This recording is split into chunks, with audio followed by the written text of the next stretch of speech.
In this video, we will go over conditional versus absolute convergence. And so let's say this is our series right here. It will be conditionally convergent if the series converges, but the absolute value of a sub n diverges.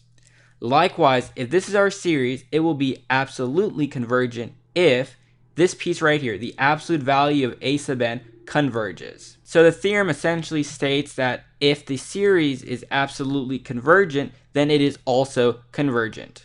And so this is one problem that we will do. We want to know if the series has absolute convergence, conditional convergence, or divergence. And so if you want, you can pause the video here and attempt this problem. So we're dealing with alternating series. So we need to prove these two things. So b sub n is equal to 1 divided by 3n, and we need to prove the following two. So limit of n approaches infinity, 1 divided by 3n will be 0, so that's one condition met. Next, we need to prove that the series eventually decreases. And so we have 1 divided by 3 parentheses n plus 1. Is it going to be less than or equal to 1 divided by 3n? And you can kind of think, if n is 1, you get 1/3. This becomes 1/6. So obviously this is greater than this.